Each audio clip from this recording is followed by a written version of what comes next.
Ô Dieu! Ce vieil homme envoie des esprits mystérieux sur la devanture de cette maison en disant, « Ce jeune homme, tu te crois riche aujourd'hui, mais un jour viendra où ta richesse prendra fin. Quand tu sortiras de ta chambre pour monter dans ta voiture, en arrivant ici, tu seras paralysé. Tout ce qui t'appartient deviendra à moi, et ta vie n'aura plus de sens. » Il jette encore ses esprits mystérieux, puis il va s'asseoir quelque part en attendant l'arrivée de ce jeune homme tout en lisant un livre. À ce moment-là, le jeune homme sort de sa chambre en disant, « Je vais encore aller au boulot aujourd'hui. » Mais aussitôt, il se rappelle des paroles d'une dame qui lui avait parlé de la parole de Dieu en disant, « Dans tous tes travaux, mets Dieu devant tous tes projets. Lui seul peut te sauver en toutes choses. » Avant d'aller au travail, il faut toujours prier.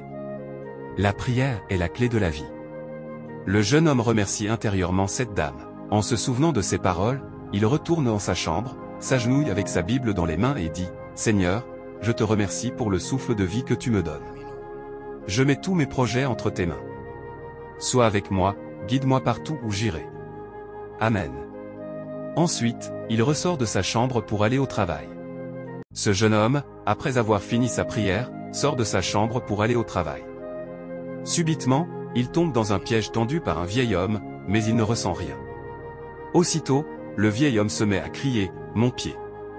Mon pied !» Le jeune homme s'approche de lui et demande, « Oncle, qu'est-ce que vous avez ?»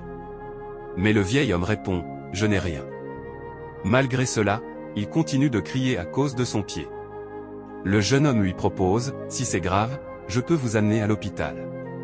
Ce n'est pas bien de souffrir, alors venez, je vais vous aider. » Le vieil homme refuse en disant, « Jeune homme, laisse-moi. Je n'ai rien. Va au travail comme tu le voulais et oublie-moi. » Le jeune homme insiste, « Si quelque chose vous arrive, je n'y serai pour rien. Je vous ai proposé d'aller à l'hôpital, mais vous avez refusé. » Il finit par partir pour son travail en ajoutant, « Prenez soin de vous, au moins. Moi, je dois y aller. » Après son départ, le vieil homme commence à parler seul, « Ce jeune homme est bien plus puissant que je ne le pensais. Maintenant, la guerre ne fait que commencer. » Il fait tout son possible pour se relever et dit, « Je n'ai rien trouvé cette fois, mais la prochaine fois, il ne s'échappera pas aussi facilement. » C'est pourquoi, dans cette vie, la prière est primordiale dans toutes vos affaires. Sans la prière, ce jeune homme ne serait pas sorti indemne de cette situation. Voici une jeune femme évangéliste qui sort de sa maison avec sa Bible en main. Tout à coup, un homme et une femme la surprennent et lui envoient une poudre blanche au visage.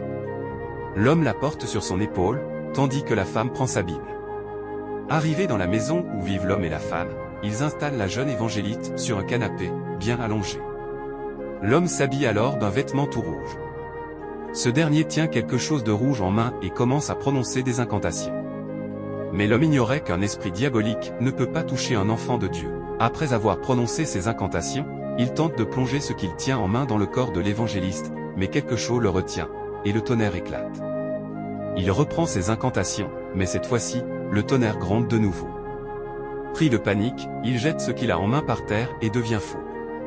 Et n'oubliez pas de vous abonner pour ne pas rater les prochaines vidéos.